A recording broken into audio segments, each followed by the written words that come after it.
what is very evident here in our artist lane, we call this the artist lane, parang simple presentation po ng mga local artists natin. For every panel, lahat yan made of recyclable materials. Okay. Yeah, including this one. This is the TV of my lolo. Ito, di ba? Tapos we've used a chalk paint para hindi yung pinapalitan na lang yung whatever announcement na ginagawa namin. Yes. So, to take about, the next panel would be, we call it the poker face. So, this is an interactive, supposedly interactive interpretation of different facet ng buhay ng tao. So, especially the mask. Most of those behind it's made of straw. Naka 3D yan eh, napansin mo ba ma'am? Apo. So, this is skull and this is made of cotton. So, it's a half face. So, this evolves on a different emotions of a person, parang ganun. So, ito naman, since yung era namin ma'am, mahilig kami, i-rantro kita, tapos iiwanan na kita. Sige. So, this is our era kami na mag-asawa. So, CD kami dati, nagsimula. Ang dami naming CD. So, hindi na ngayon uso yung CDs, di ba po? So, Bluetooth, Spotify na ngayon. So, isa lang yan sa pwede namin gawin. Pero marami pang pwedeng gawin sa CD. Di ba? Tapos, in-infuse namin ito.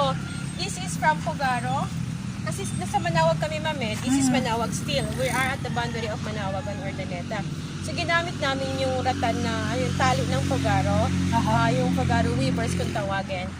Para at least magbigay rin po ng parang nature-inspired pa rin kahit na ganun yung fish niya. So, on top of that, ito kasing disc na to, it's a light catcher. Tignan mo nagka-kaleidoscope. Pag gabi, may ilaw dyan, nag-refract siya ng different colors. So, maganda rin siya. Plus, itong ani, yung palay, nagbibigay siya ng magandang background. Lalo na ng green na green siya, diba? So, pag nagpa-picture sila dyan, parang napaka-refreshing.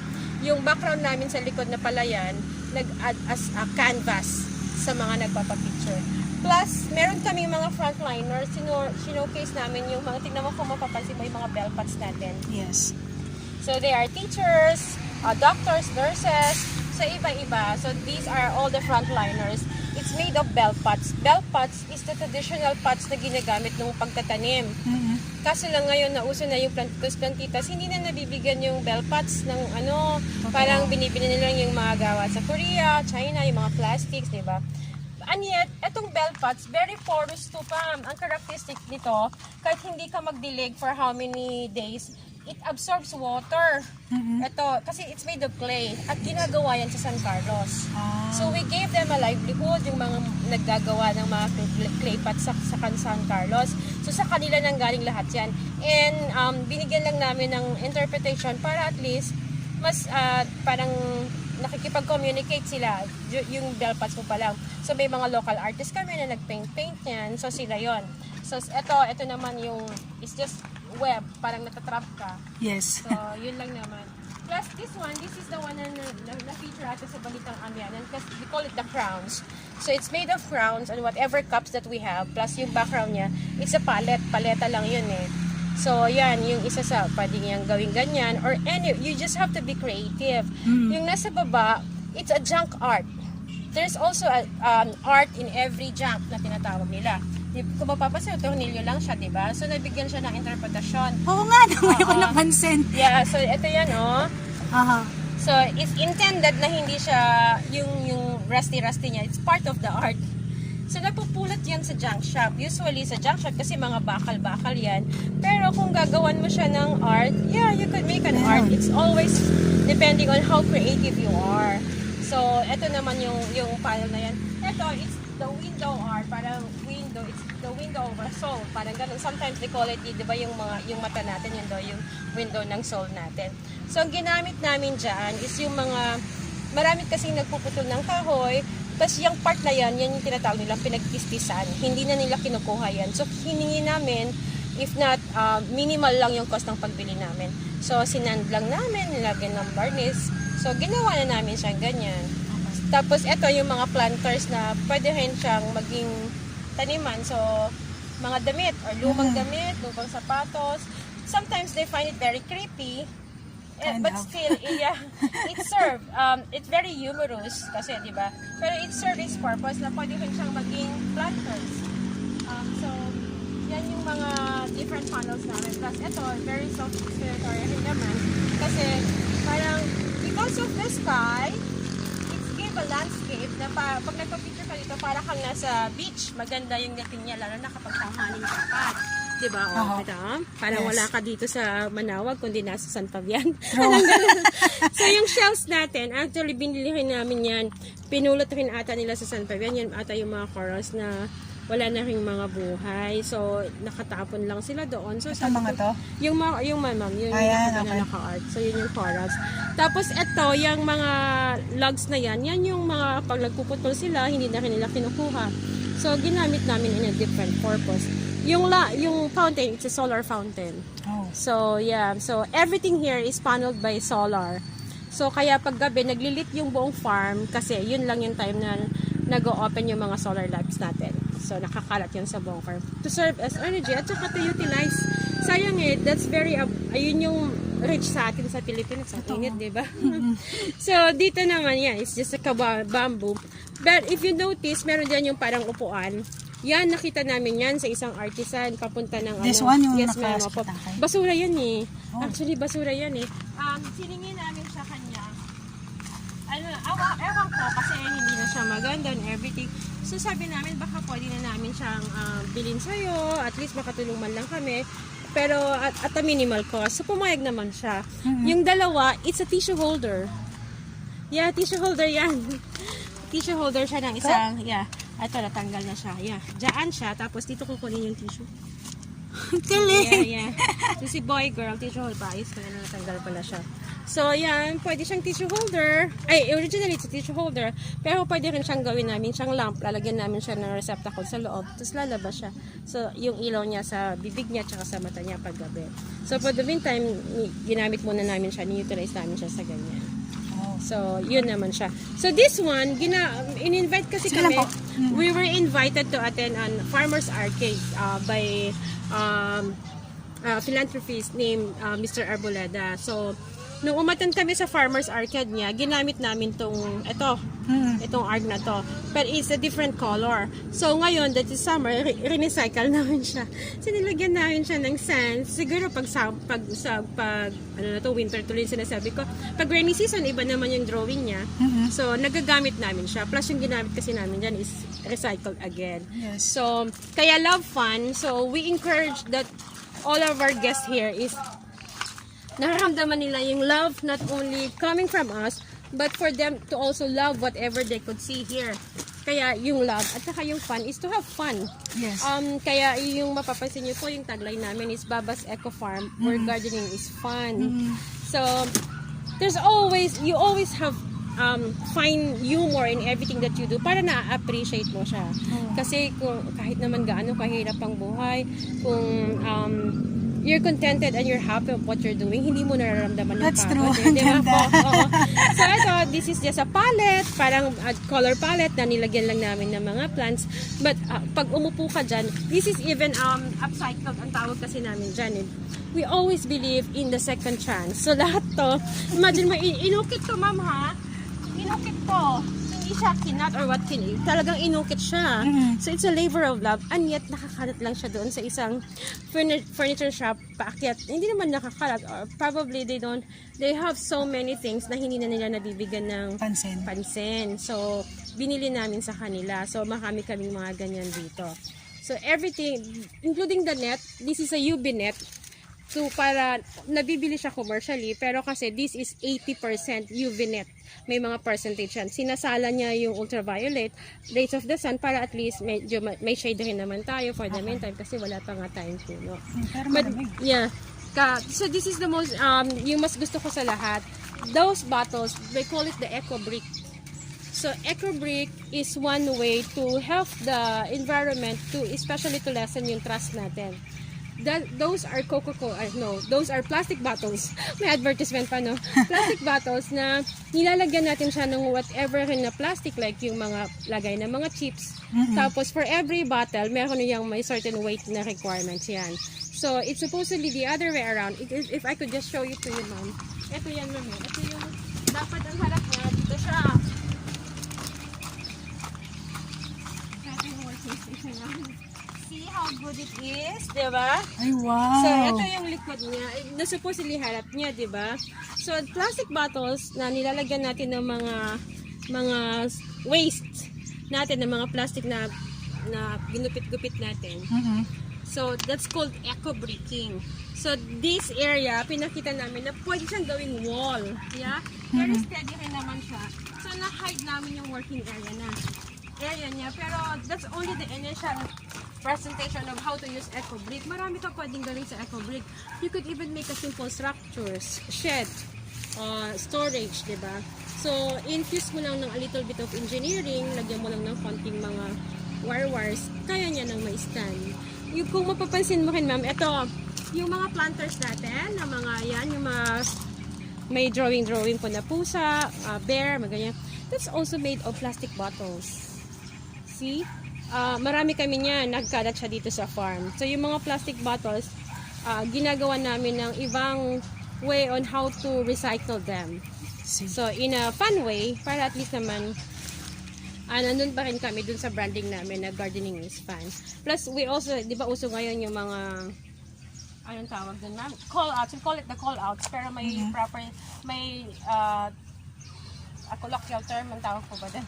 Yung ganito, direction, something. no, yung ganito, sana all may jowa, ikaw lang sapat names, na, ang tawag na. mimis, or yung sinatawag nila na, Hugot. yeah, hugot lines. So, the call-outs, may ginagamit nila sa pagpa-photo nila. So, yan. Pero these are all, yung mga ano lang, mga kahoy-kahoy lang. So, we have that also here at the farm. Plus, eto ma'am, this is called roselle. It's a plant, Africa na Mediterranean based South Africa. Pero marami tayo yan sa Pilipinas. This roselle could give us a very nice drink. It's called roselle tea. So plus it also be made of yung bulaklak niya or yung fruit niya, yun yung nasa baba na a jam, roselle jam. So I think it's also a medicinal one. So yan, marami kami dyan na Roselle, R-O-S-E-L-L? L-E. May E pa ata sa dulo, ma'am. Roselle plant. Roselle Na-search plant. na yan. Search mo po siya, ma'am. So, meron kami yan dito kasi we're trying. Initially, when we had the launching, nagagawa kami ng Roselle tea. Para pag pumasok pa lang sa ticket area, binibigyan namin sila ng Roselle tea para ini-introduce sa palette ng mga Filipino na hindi lang naman yung commercial tea. Pwede din tayong gumawa ng tea. Sarili natin. This is safe. At of course, may mga microbiologists or kung sino naman yung pwedeng mag-discover niyan. Na-discover naman na yan. It's just so happen na siguro hindi pa siya ganun marketed. Yes. Diba, locally sa atin. Also, our sunflower here, although sunflowers have their own season, we have it really in full bloom noong March to April. Now, they're all been matured na. So, kasi may time rin po yan may stages of life rin ng isang sunflower. It will take you like from germination up to yung time na mag-harvest ka, 4 months. Matagal mama po. So, eto, this is mahihinog na. So, hindi, minsan kasi, lanta na siya. No, they're all parang ripe na.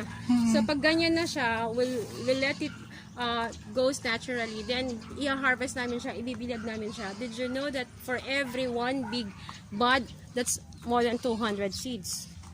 Oh? So, can you just imagine how much we've harvested? So, we have sako-sako, ma'am. So, we are sharing it to the public at a minimal cost. So, if you're going to search online, yung sa merkado natin, that's per piece binibenta. Hundreds. Sa amin, hindi na. We don't have time to count per piece because we have loads. So, per grams na kami. So, sa grams, siguro for every 10 grams, mayroon more than 60 seeds na yun. We're just selling it 35 pesos. So sa market, 50 pieces of seeds is 250 pesos na, excluding shipping fee. Sa amin, hindi ganon. So kami by the grams. Kaya if you want to buy more, then we could give more. Kasi parang marami pa kaming previous. Kasi we wanted to share the seeds. Plus, ang sunflower namin dito are local sunflowers. And yet, they're very big. They're giant sunflowers. So, makita ko sa'yo, meron kami isang natitirang in bloom doon sa area na doon sa separate garden. yata? Then, meron pa po dito sa butterfly sanctuary na. Okay. So, yan, ganyan siya. So, this was the area of the sunflower maze. Morning. Following the Aha. So, mayroon kaming area shot ng maze namin. Kasi yung si Baba, he's a civil engineer. So, medyo siya yung in charge sa amin sa site development. So, na-design niya yun in such a way na may continuity of love and fun. Kasi you're supposed to meet your soulmate at the end of the maze. So, Nice. ganun factor. Sana all. So, yan na. So, since we harvested, we've tried our best to have the second crop, but I don't think it's the season. Sobrang init, ma'am. Look, even if kinalumbayan namin, nagkukulubot siya. So, the gardener says, July pa yung next season natin. So, kaya meron kaming dome.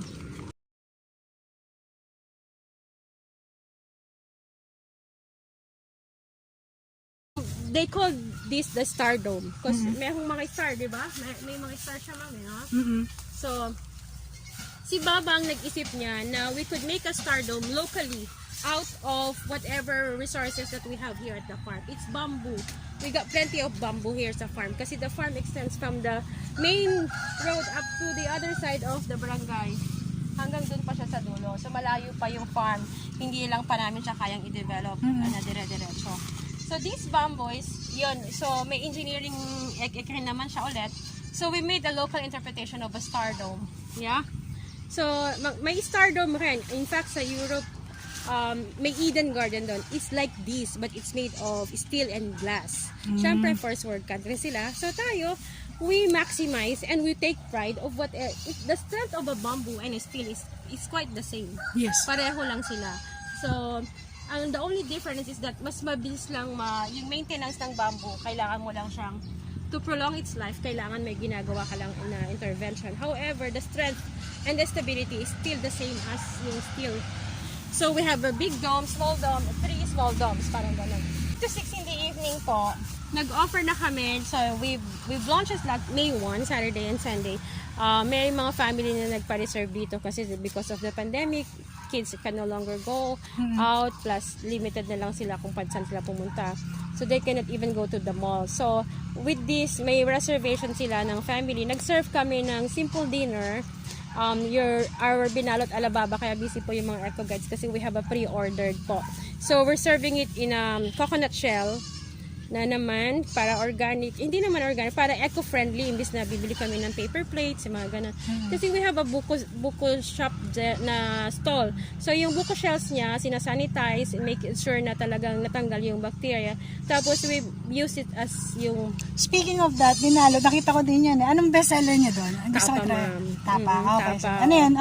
Siya, homemade din yung tapa? Or No, ma'am. may pinanggal din? Okay. Meron kaming tinutulungan po. Lahat ng suppliers namin are yung nag-start up pa lang na mga entrepreneurs. So, meron yung JCB tapahan, yung mga cold cuts.